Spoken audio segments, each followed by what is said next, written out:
there, and welcome to the House Nerds. I'm David Lawson. And I'm Jennifer Morris, and we are going to talk about home inspections today. Yeah, today it's my turn to be on the road. Jen, you were on the road a few weeks ago for one of our meetings. Um, I tell people are like, hey, you're on vacation. Like, no, we're here with our kids. It's a trip. And we've had an interesting one at that, making memories, I guess. So You guess. Uh-oh. it's been interesting, and I know that you've had some stuff going on this week with family and other things, and it's important to talk about how we serve our customers. I just want to like put that out up front. We talk about how we help our customers and stuff. You never really know what kind of day people are having. And that's how you and I both approach customer service. Now, if you're a horrible human being, then yeah, maybe we'll treat you poorly, but we love we love to treat people and not assume things about what's going on, based on the day that they've had or how they're treating us. So I know that's not what we're here to talk about, but I want to put that plug in because I know that you're always so friendly with even with difficult people and difficult circumstances. Well, the home building process and the home loan process can be a challenging one for sure. And it can test your patience. But Yeah. you're right. It's really important to be able to navigate through that well. And thank you for the compliment. And I feel the same way about you too. You're fantastic with your clients. And yeah, so let's talk about home inspection. Yeah. So last time we talked about specifications. How do we Yeah. know that the specifications are being met? And that's with an inspection or a series of inspections during the building process, to make sure that the house is being built the way the engineer says, the way the designer says, the way that you say it should be built. Yeah, I like to think of it as the home inspection is for the buyer. And the appraisal is for a lender if you're in a lending situation. But as you go through the building process, it's so important to have home inspections, whether we're going to talk about the different types of home inspections, third party, county driven codes. But it's so very important to make sure that you have someone pointing things out to you that Yeah. may need to be adjusted. Um, or may not meet code and may require you to go back to the drawing board. And sometimes that can be frustrating, but they're not there to be a frustration to Yeah. you. They're there to be a support. And you mentioned code, and a lot of people are frustrated by that. Oh, why do I have to do this a certain way or that a certain way? The code is there to protect you. And if you build the house according to the code, it not only does it make the house more saleable, but it makes it safe for you to live in. Yeah, if your home is not up to code, unless you find a cash buyer, you cannot resell that home. It has to be brought up to code before any lender will lend on a home. Right. So during the building process, we provided the specifications, and now we've got to have the inspections along the way. And by the way, there's different types of inspectors too. There's the city inspector if you're doing a build in the city limits, and they're just gonna if it's a big city, they're just gonna send whoever is available that day. A lot of people don't know that you can actually hire a third-party inspector. Sometimes the city will discount your permit rates because they're not sending somebody, and as long as that person is credentialed, they'll work with you through the entire build process with the builder, with you, with the subs to make sure that code is met along the way. So oftentimes you get a more complete and thorough inspection. And then if you're building out in the county, a lot of people will tell me, oh, I don't have to worry about building code, or I can do whatever I want.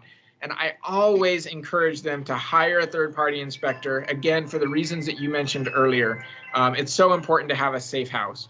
But as you're going through the process, there's going to be several inspections along the way. And I'm just going to touch on a few of them. But we'll try to provide a more complete list of all the inspections that you have along the way. Oftentimes there's half a dozen along the process. But you're going to have, once the house is staked out, that's where they put the posts, to see where the foundation is. The city or the county or your inspector is going to determine that that's actually where the house is supposed to go. And the reason we do that, or the reason they do that, is because you don't want to pour 17 or 20 tons or 20 cubic yards, which is way more than tons, 100 tons of concrete and then go, oops, we meant it for it to be 5 feet that way. Or worse, that you're encroaching on an easement or a setback. That could be really, really dangerous and expensive to fix. Yeah, especially in places like Tennessee, here we find that when people take on home builds, sometimes they'll want to bypass the home inspection process, and they can really get into trouble because you find home builders who are not necessarily quote unquote qualified to be doing the type of work that they are. And so, you've got a builder who says, oh, yeah, I can do that. That's no problem.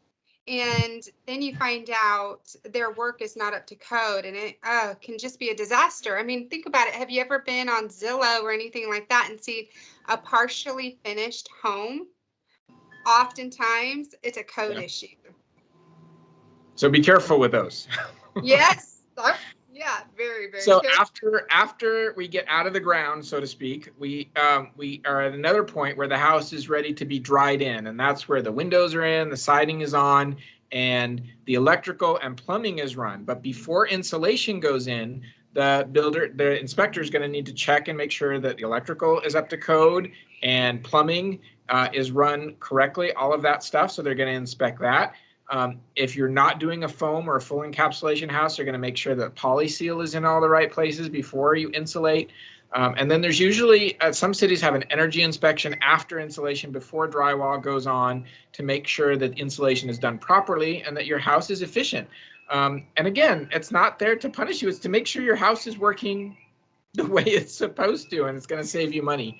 And then there's a couple other inspections along the way, but at that point you're into details, we're into finishes, and then final inspection is going to look at everything. It's going to make sure the smoke detectors are in the right place. They're going to test your smoke detectors in carbon monoxide. A thorough inspector is going to look at lots of different details around the house, water heaters and drains and all that stuff. Make sure that things are working. You can see here in the reflection, I'm actually at a construction site here at my trip. I thought it was a great place to sit and take a break, and I'm watching, you're hearing probably the tools going and stuff. And this is a planned development where the houses are very similar, and it's very easy to inspect because the houses are just a few floor plans. Your house is a prototype, most likely. It's never been built before, especially if you've hired a designer or an architect. It's a one of a kind. And so you got to make sure that all of those things go into it, just so that the builder doesn't take advantage of you, the subs don't take advantage of you, and again, that you are safe. Yeah, and if you're in a lending situation, your lender is going to then, once you're done, send the appraiser. And so it's a back-to-back process of making sure that your asset is fully functional and up to code for everybody involved. So hopefully this information has been supportive and helpful to you. David, I learned a lot even in what you said. It's interesting. You go into the home building process and you just don't think about all the different milestones that go into it, but they're so very important. But we want to encourage you and not scare you in this process, because it can be scary, but we want to support you through that. So it's nice seeing you again, Jen. Have a great week. You too. And, I'll see you soon. All right, sounds good. Thanks for joining us today. We hope you have a great one. Bye. Bye.